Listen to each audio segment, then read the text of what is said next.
Olá, olá. Nesse vídeo que eu trago aqui, é importante que são muitas dúvidas em relação aos opioides, né?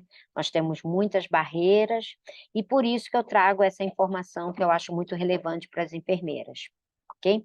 Mas antes eu peço uma vez encarecidamente que você salve esse vídeo, que você mande para mim qual é a sua maior dúvida em relação ao opioide, que me acompanhe nas redes sociais e compartilhe com um amigo, uma amiga enfermeira, alguém da sua equipe, que você acha que essa informação vai ser relevante.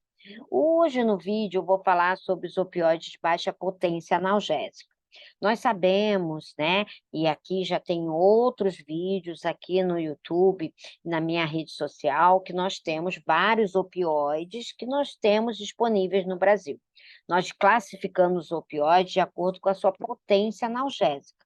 E aqui hoje eu vou falar sobre os opioides de baixa potência, ou seja, aqueles opioides que o paciente usa em caso de dor, que tem dose teto, ou seja, uma dose mínima e uma dose máxima. Eles estão presentes no segundo degrau da escada analgésica da Organização Mundial de Saúde.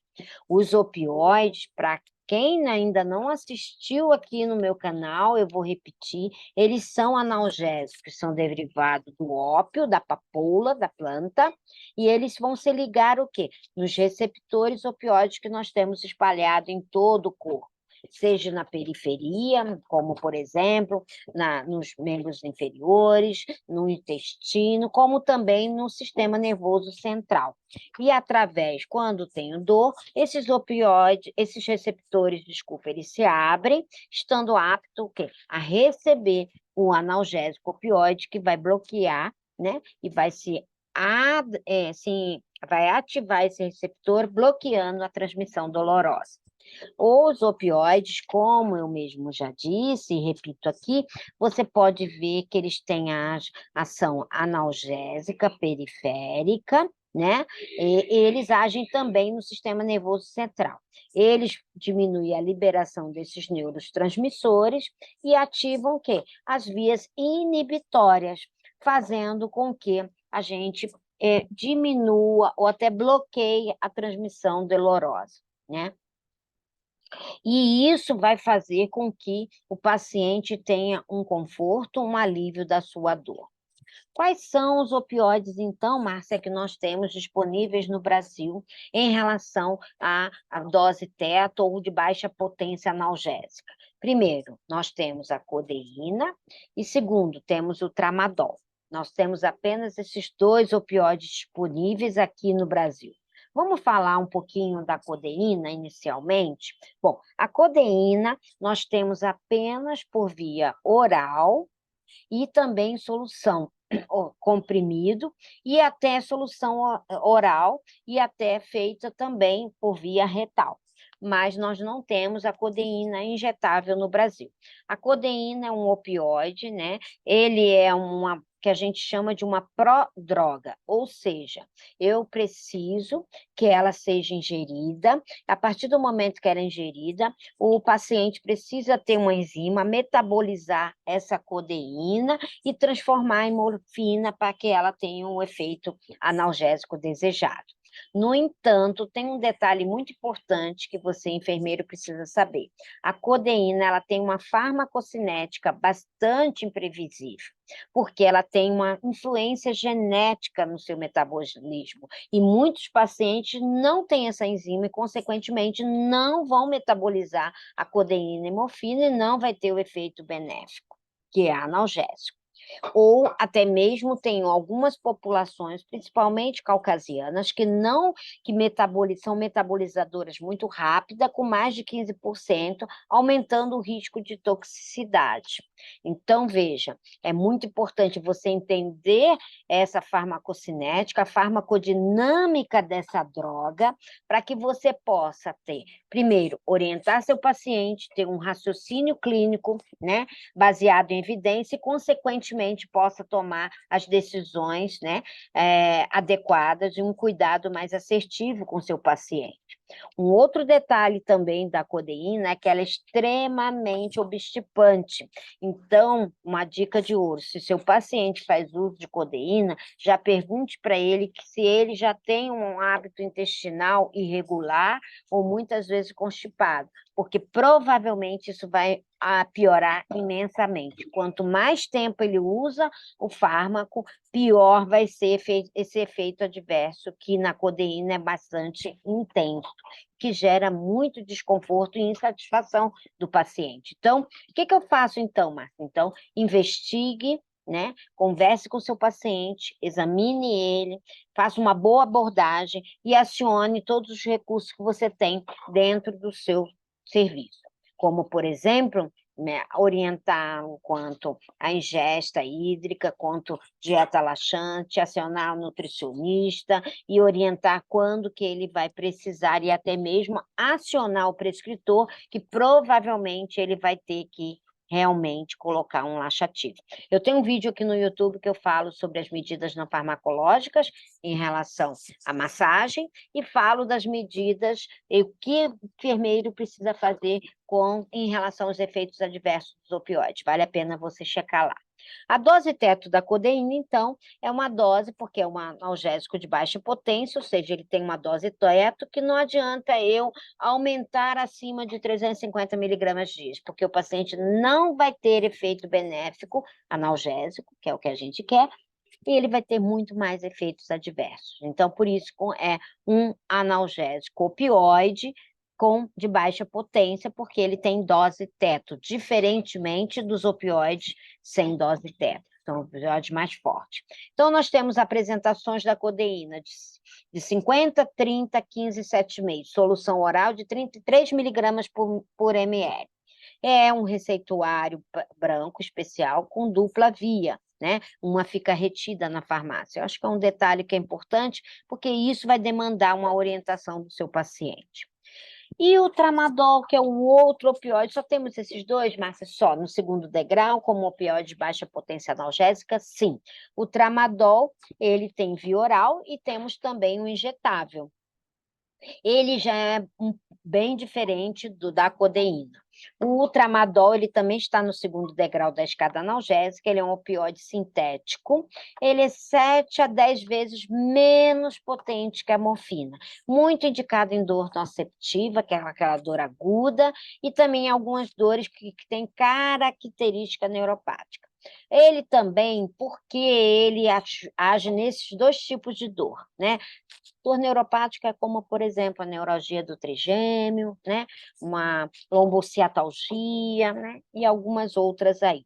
Mas o que é importante a gente entender? Por que ele tem esse duplo mecanismo de ação, né? Porque além dele ter uma grande afinidade pelos receptores opioides, que a gente já mostrou aqui, ele também age na recaptação de noradrenalina e serotonina.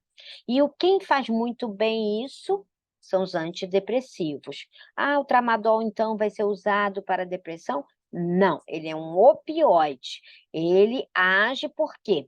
Quando a gente pensa em dores neuropáticas, do medicamento de primeira linha são os antidepressivos. Por isso, como um medicamento de baixa potência analgésica, no segundo degrau, ele responde muito bem em pacientes que têm dores que culminam com características neuropáticas.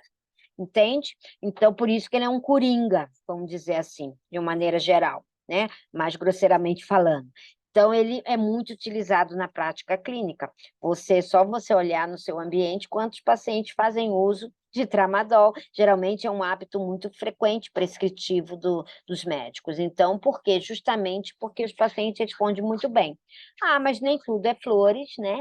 E sempre tem o ônus e o bônus. O ônus é que o tramadol, ele é extremamente nauseante, né? Muitas vezes a necessidade de uso de um antiemético, porque ele dá muita náuseas e vômitos.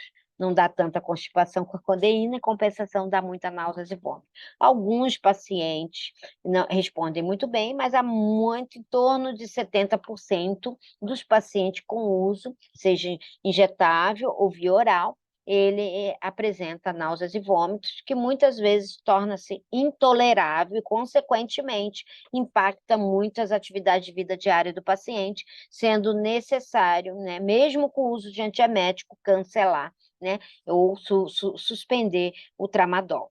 Ele tem a metabolização hepática, né, principalmente, 90% renal, 10% fecal, e ele tem uma biodisponibilidade oral de 75%. Eu tenho um vídeo aqui no YouTube que eu falo muito sobre isso, que são os princípios da analgesia, né? E que eu falo muito de biodisponibilidade. A dose teto do tramadol é 40 miligramas ao dia. Como eu falei, ele tem via oral e tem via endovenosa. Então, a transição é muito tranquila quando o paciente responde bem. E aí fica muito mais fácil transicionar para nível ambulatorial. E aí, o que a gente tem que estar atento, né, no uso do tramadol? A monitorar, assim como da codeína, como todo opioide de baixa potência. Monitorar os efeitos adversos, educar o paciente para que ele entenda que isso é um efeito adverso, que muitas vezes é transitório, principalmente a náuseas e vômitos. A constipação pela codeína não é transitória, só piora conforme o paciente faz uso. Mas o tramadol não. Pode ser que um antiemético, uma semana, ele cesse isso e o organismo tolere melhor esse opioide, que é o tramadol. A gente sempre pede para você elaborar um plano de cuidados dentro do processo de sistematização da assistência de enfermagem do seu serviço. Orientar o paciente sobre a guarda e controle do medicamento, o acesso que fique guardado sob tutela dele e responsabilidade dele. Estamos falando de fármacos que são controlados. Então, o paciente também, assim como a codeína, o tramadol também é receita dupla carbonada, uma fica retida na farmácia. Além disso, explicar todos os efeitos e consequências do mau uso. É muito comum, às vezes, o paciente, como melhorou a dor dele, ele vai dar para outra pessoa. E isso é muito arriscado e é perigoso, a automedicação. Então, apenas sobre prescrição médica, o medicamento é prescrito em nome dele, é usado somente para ele. Né? Avaliar a dor, ou seja, a resposta desse paciente em relação ao uso do fármaco, como é que ele está, se ele está tendo algum outro problema associado, e orientar sobre as práticas não farmacológicas. Sempre há a possibilidade de espaço para que, juntamente com o tratamento farmacológico, dentro de uma linha de cuidado, de uma jornada do paciente, seja ele dentro da instituição onde você vê ele poucos dias, ou seja a nível ambulatorial em que você acompanha mais tempo. Sempre há oportunidade de a gente educar um paciente em relação à sua dor. Então, eu acho que o enfermeiro ele precisa realmente dominar, sim, o conhecimento, a farmacocinética, a farmacodinâmica das drogas, para que ele tenha mais segurança, proporcione a sua segurança em relação à sua prática, né? Assim como a segurança para evitar efeitos adversos no seu paciente. Então, fica aqui a minha contribuição nesse vídeo e peço que você salve, eu peço que você compartilhe, porque isso é uma prática muito corriqueira, embora o enfermeiro não seja prescritor, mas ele tem uma responsabilidade na gestão de uma prescrição médica. Então, ele precisa, sim, dominar, e quanto mais domínio ele tem acerca do conhecimento sobre dor, melhor vai ser a performance dele, o reconhecimento e a valorização profissional. Então, um grande beijo e até o próximo vídeo.